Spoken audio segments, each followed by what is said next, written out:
Lo que quisiera explicar ahora como continuación de lo que estábamos viendo sobre diferencia y repetición es lo que yo les vengo anunciando como la teoría diferencial de las facultades. Esta teoría aparece en el libro de Deleuze, Diferencia y Repetición, aparece en el capítulo 3, que se llama La imagen del pensamiento, del que yo les voy a leer algunas partecitas hoy, y en el capítulo 4, que es la síntesis ideal de la diferencia. Me parece que ya les había dicho que el libro estaba estructurado en, bueno, además de una introducción, estaba un primer capítulo que era la diferencia en sí, que sería un poco esta revisión que él hace de la concepción que la historia de la filosofía había tenido de la diferencia, tratando de rescatarla de la negación, tratando de rescatarla de la falta. Después estaba el capítulo sobre la repetición para sí, que sería el capítulo en donde se explica cómo el pensamiento va surgiendo, ¿no? A partir de síntesis temporales, a partir de ese movimiento de materia y pensamiento, se va alcanzando cierta consistencia por repeticiones temporales, ¿no? Por síntesis temporales. Dicho más fácil sería, bueno, ese movimiento de la materia, de la sensibilidad, ese movimiento de esa materia que es energía, esa variación de energía o de intensidad, genera al mismo tiempo un pensamiento que tiene una naturaleza temporal, ¿no? Esas variaciones son temporales. Y entonces es ver cómo a partir de esas síntesis temporales se adquiere cierta consistencia. Después el libro tiene dos grandes capítulos más que tienen que ver con la síntesis ideal de la diferencia, que es una profundización sobre qué es el pensamiento y qué son las ideas, porque lo que se va generando en esas síntesis temporales son ideas, que son, como ya les había dicho, son sin embargo virtuales y no de un sujeto. Eso es lo más complejo de entender o de aceptar, en realidad, no sé si de entenderlo.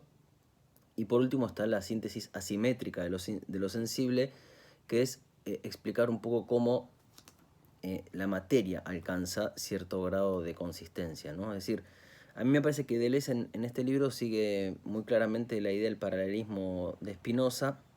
Entonces, esta diferencia y repetición, ahí un poco la diferencia sería el ser y la repetición sería la manera en que el pensamiento adquiere consistencia, y después, sí, ahí grabó.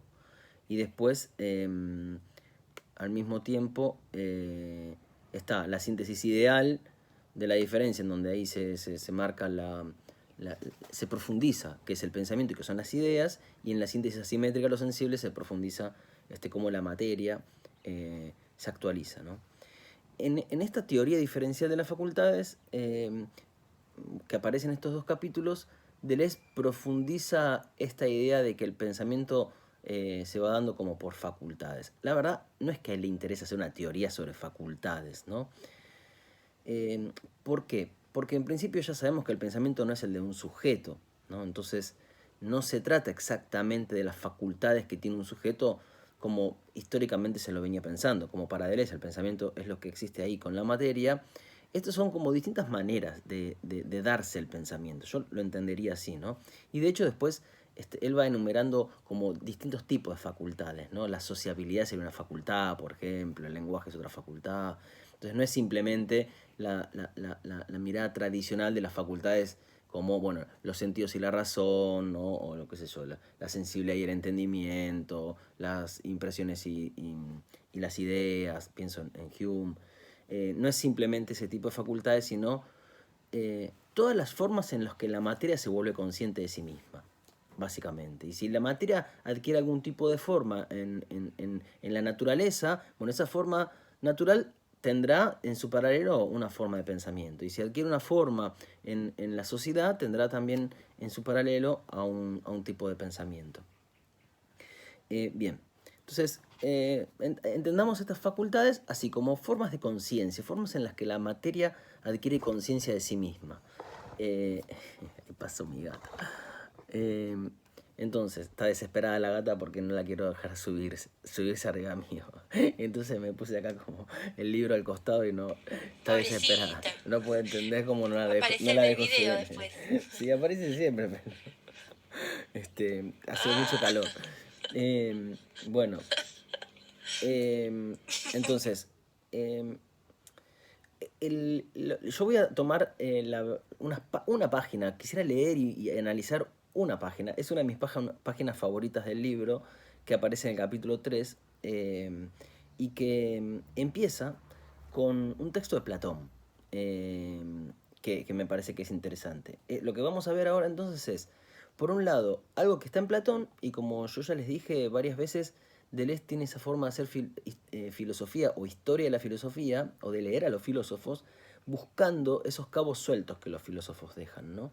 Y acá va a haber un buen ejemplo de esto. Un ejemplo de Platón, ya les había dicho, es la idea del simulacro, ¿no? Que ahí Platón descubre un concepto que si uno lo profundiza, desbancaría todo el sistema platónico, ¿no? Es esa idea que Deleuze dice en Lógica del Sentido, de que el primero en hacer la inversión del platonismo fue el propio Platón, o lo dice algo así.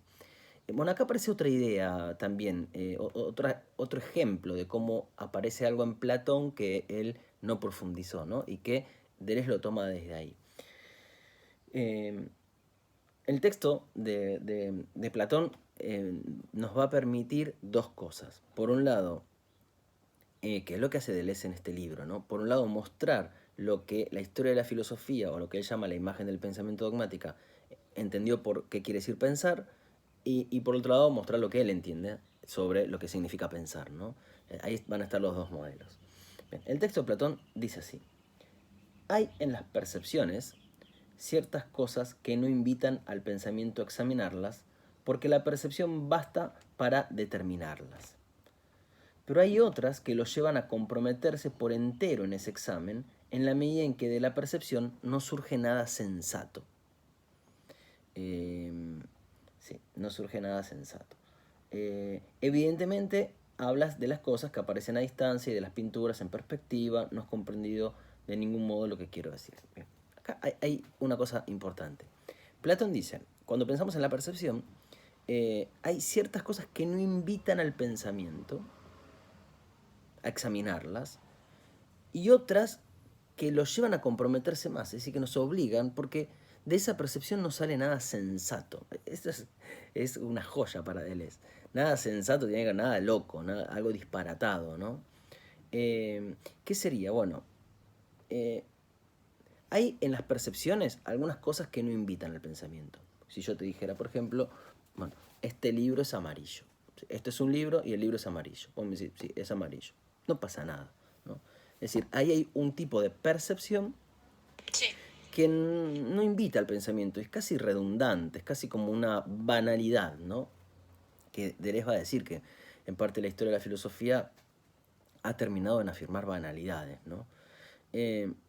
Ahora bien, ¿qué serían las percepciones que obligan al pensamiento a comprometerse, ¿no? Porque de ellas no se extrae nada sensato. Deleuze va a decir, ahí voy a leer otro pasaje de Deleuze, porque quiero leer el texto. Dice, si yo pienso en un dedo, o el ejemplo que yo les daba de la pera, si yo pienso en una pera, bueno, la pera es una pera, es casi tautológico, ¿no? Y ahí es, digamos, un tipo de conocimiento que lo que hace es, de algún modo, reconfirmar algo que se sabe. Esto es una pera. Yo abro la heladera, saco, esto es una pera. Ahora bien,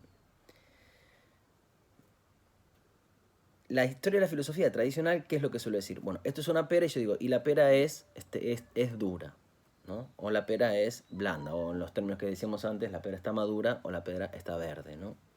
Es decir, hay una cosa, una sustancia que tiene sus cualidades. Deleuze dice, pensando en la idea de también de lo duro no es duro si no es también blando, ya que es inseparable de un devenir o de una relación que establecen en él lo contrario. Lo mismo ocurre con lo grande y lo pequeño, lo uno y lo múltiple. Por lo tanto, la coexistencia de los contrarios, la coexistencia del más y del menos en un devenir cualitativo ilimitado, constituye el signo o punto de partida de lo que fuerza a pensar. ¿Qué es esto? Hay sensaciones que nos obligan a comprometernos, fuerzan a pensar, porque no se reducen a ser una mera como comprobación o reconocimiento de lo que ya conocemos. Cuando yo aprieto la pera, y acá está para mí como el corazón de diferencia y repetición, y creo yo de toda la filosofía de Deleuze, ¿qué experiencia tenemos en esa sensación cuando yo aprieto una pera o cuando yo siento la temperatura ahora, por ejemplo, o un montón de cosas, ¿no? Cuando yo deseo y estoy con la persona que deseo y tengo una sensación en mi cuerpo. La vida, ¿cómo vivimos la vida? ¿Cómo experimentamos la vida, ¿no? Vayamos a un ejemplo tonto, solo para poder hacerlo un poco más didáctico. Cuando yo, pero tonto, pero que la filosofía no tendría por qué hablar de otras cosas, porque la vida se juega en estos ejemplos. Cuando yo aprieto esa pera, yo no siento dureza, ¿no? O blandura, no sé cuál sería el término.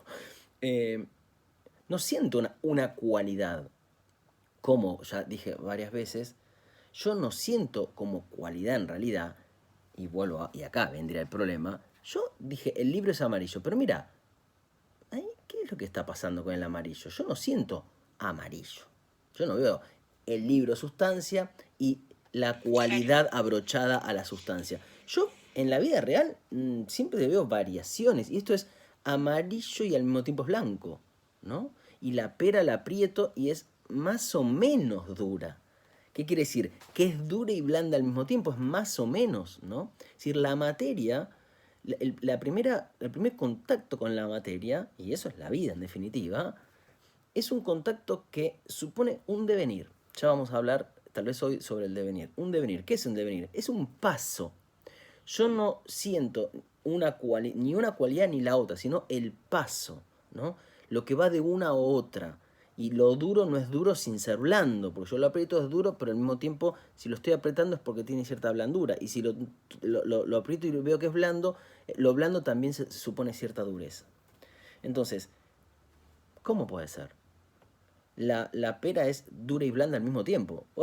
Pará, explícame esto, porque si yo te digo, sí, el libro es amarillo, listo, no hay nada que decir. Ahora, cuando yo veo que el libro es amarillo y al mismo tiempo amarillo es blanco o es verde, no sé si lo pusieran con otro color, tendría que poder explicarlo eso, ¿no?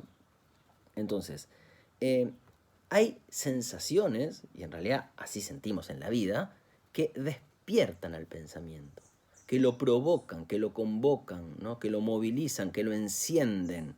Les va a hablar de una mecha encendida de las facultades, ¿no? Que lo encienden. Y el pensamiento se va a ir desencadenando como por mechas explosivas, ¿no? Ahora voy a ir a eso. Pero antes, veamos cómo lo hubiera pensado la metafísica, y que en esto gran parte tiene la culpa Platón.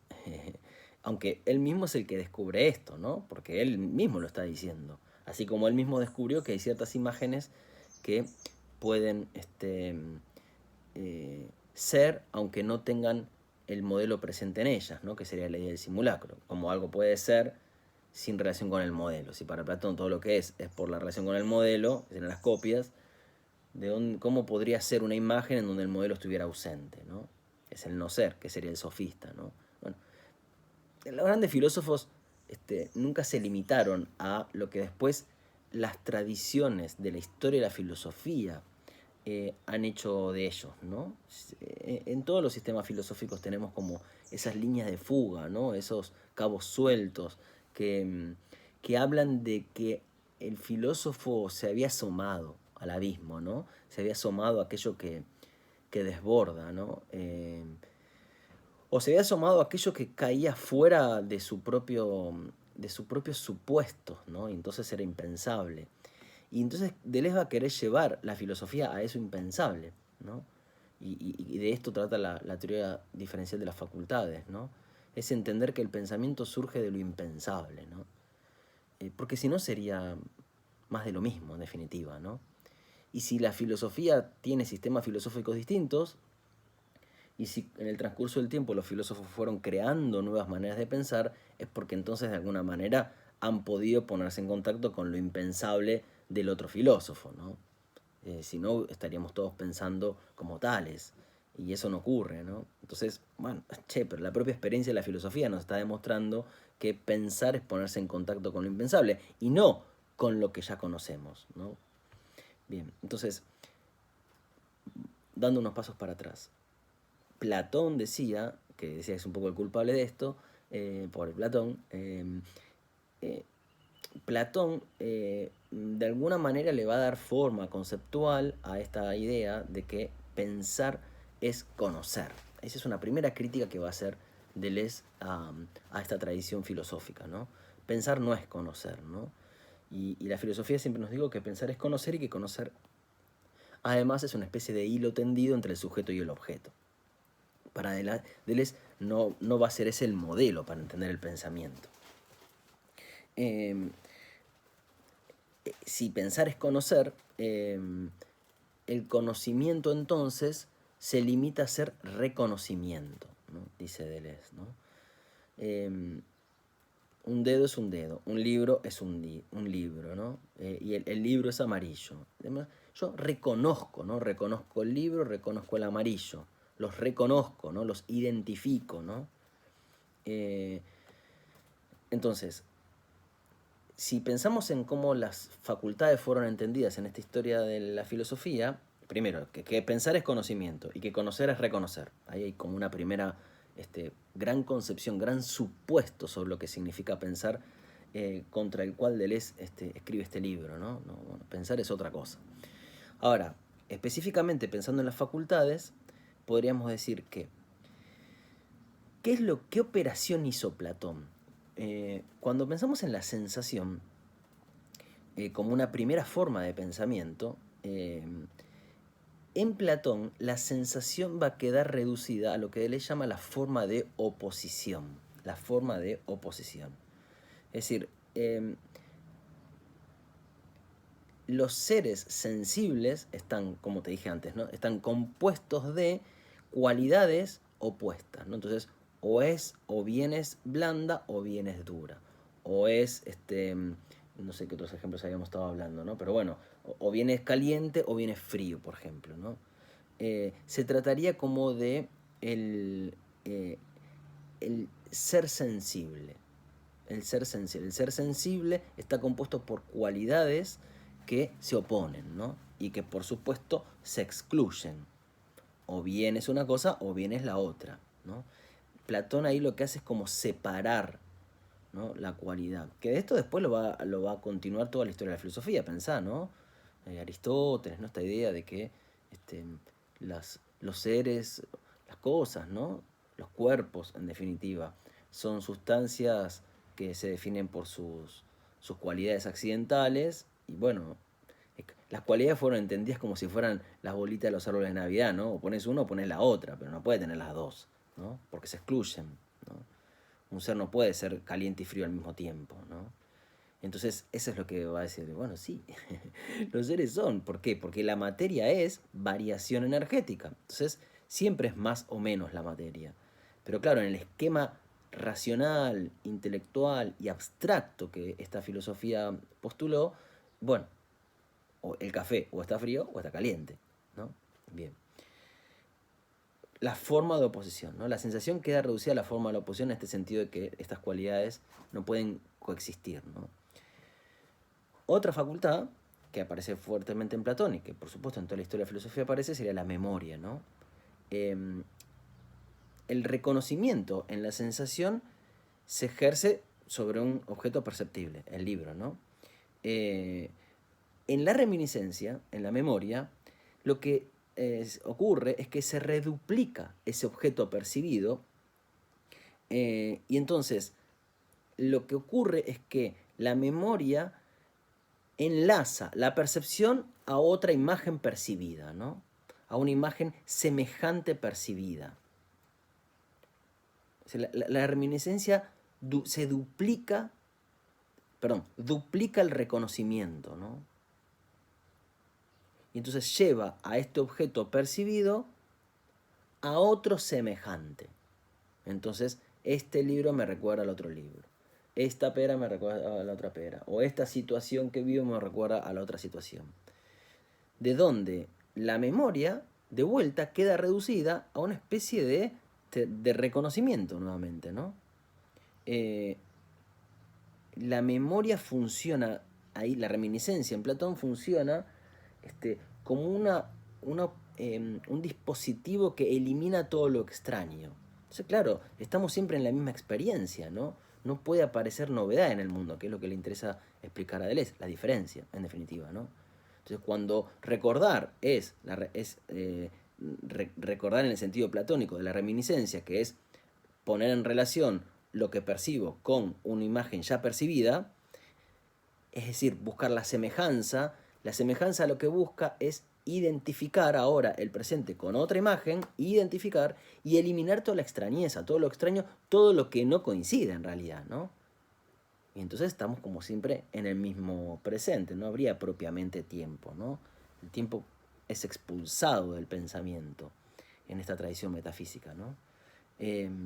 Entonces, si la sensación se definía por la forma de la oposición, ¿no? Que lo que buscaba, que estaba supuesto, estaba fundado en el supuesto de la identidad, ¿no? En la reminiscencia, o en esta facultad ahora de la memoria, recordar queda reducido a la forma de la similitud, ¿no? Recordar es encontrar las semejanzas, ¿no? Y lo mismo, si antes era la identidad entre lo que yo conozco y lo que veo, ahora es lo que veo con lo que recuerdo, ¿no? Y siempre estamos girando en torno a la identidad. ¿De dónde saldrían las cosas nuevas? ¿Cómo explicar las experiencias novedosas? ¿Cómo explicar las diferencias en el mundo, ¿no? Bueno, eliminándolas, por supuesto, ¿no? O negándolas, o tirándolas al trasto de las cualidades accidentales contingentes que no tienen explicación, ¿no? Sensación, memoria, y ahora vendría el pensamiento, ¿no? Desde Platón, y de algún modo en toda la metafísica, el pensamiento está asociado a esa facultad que puede captar el contrario separado, ¿no? Porque nosotros tenemos la idea de lo duro, la idea de lo blando, la idea de lo maduro, la idea de lo inmaduro, lo verde, ¿no? Tenemos las ideas. ¿Eso qué quiere decir? Que lo que en la experiencia había sido una sensación variable que no puede ser separada de su contrario ni de otras cualidades, se lo separa. Entonces yo pienso la idea de tal cosa, ¿no? Entonces, lo que hace el pensamiento para la metafísica es introducir en esa cualidad sensible la trascendencia. Lo separa y le mete en esa cualidad, que hasta acá era vivida como esa energía variable o intensidad, le mete en esa cualidad las características que tal vez no, lo podría afirmar, las características típicas de la metafísica que introdujo Parménides en todo lo que es la cualidad es lo uno, lo idéntico, lo permanente, lo que siempre coincide con lo que es, lo que está bien encerrado, lo que está bien agarrado, ¿no? Así encadenado, decía Parménides. Entonces, lo duro es aquello que es solo dureza, ¿no? La dureza es dureza. El concepto de idea de Platón es eso, ¿no? Es un ser simple, ¿no? Que está hecho de una única cualidad, ¿no? Entonces, lo que termina siendo Platón finalmente es reducir el pensamiento a la forma de la identidad, ¿no? Pensar es pensar lo idéntico, que en definitiva es lo que había hecho Parménides, ¿no? Al postular que solo se podía pensar aquello que siempre es lo que es, ¿no? O la identidad. Entonces, acá tenemos, si quisiéramos repasar cómo fueron entendidas más o menos las facultades, podríamos decir que en la historia de la filosofía hegemónica, en lo que Deleuze llama la imagen del pensamiento dogmática o la metafísica, las facultades han sido entendidas, podríamos decir, con estos supuestos, ¿no? Lo que suponemos sobre lo que es sentir, lo que suponemos sobre lo que quiere decir recordar, lo que suponemos sobre lo que quiere decir pensar, ¿no? Los supuestos, ¿cuáles son estos, no? Se siente a partir de esta oposición entre cualidades, se recuerda por semejanza y se piensa por identificación, ¿no? Y entonces conocer es este reconocimiento. De dónde vendrían cosas nuevas, imposible saberlo. Esto que yo estoy llamando como la imagen dogmática del pensamiento es lo que de algún modo Deleuze y después con Guattari en qué es la filosofía entienden como bueno, los supuestos comunes al pensar, ¿no? No exactamente lo que dijo Platón o lo que dijo Parménides, sino cuando Parménides se puso a pensar qué suponía que quería decir pensar. Cuando Platón se puso a pensar qué suponía. Y entonces ahí encontramos este suelo común, ¿no? Y en términos bien generales también, por lo menos son más, pero los primeros 4 supuestos de esta imagen del pensamiento, pero que están bien relacionados con lo que estoy explicando ahora, por eso voy a decir solo estos 4, dice Deleuze que un supuesto de esta tradición entonces es que todo el mundo sabe lo que significa pensar, ¿no? Pensar tiene que ver con una buena voluntad y con la recta naturaleza del pensamiento, ¿no? El pensamiento piensa la verdad, ¿no? Y se dirige a la verdad, tiende a la verdad. Tal vez no se problematizó esto, se supuso. Hay una buena voluntad, si queremos pensar, y pensar rectamente implica, bueno, ir hacia donde nos lleva el pensamiento. ¿Hacia dónde lleva el pensamiento? O sea, esa es la verdad, es su afinidad, ¿no? Eso es toda la filosofía de Platón está súper clara con eso, ¿no? Y toda la filosofía, o gran parte de la filosofía, ¿no? Habría que preguntarse, bueno, ¿quién dijo eso? ¿Por qué? ¿No? Y además ahí había otro problema que sería repasar el término verdad a lo largo de la historia de la filosofía, que no siempre quiso decir lo mismo, pero siempre está ligado a la verdad, el pensar, ¿no? El otro supuesto es que hay una concordia de facultades, ¿no? Siempre supusimos que acuerdan las facultades, acuerdan lo que siento, lo que recuerdo, lo que pienso, lo que imagino, lo que digo, coinciden, ¿no? Y entonces lo que cada facultad aporta termina definiendo la representación, ¿no? Otro supuesto entonces es lo que dije antes, que pensar es conocer y que conocer es reconocer, y que finalmente entonces el resultado de todo esto que es que pensar es representar ese ser que está definido por una identidad. Bien. Esto es lo que Deleuze va a querer dar vuelta, ¿no? Con su teoría diferencial de las facultades, ¿no? Finalmente, y acá termino esta primera parte sobre lo que sería la concepción metafísica de las facultades.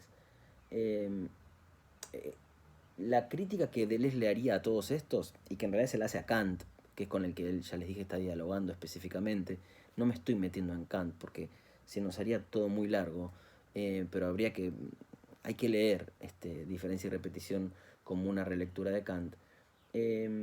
Lo que Deleuze criticaría de todo esto es que, según él, estas facultades, este pensamiento entendido por este tipo de facultades, lo que hace es reducir el pensamiento o limitar el pensamiento y el uso de las facultades a lo que él llama el uso empírico, ¿no?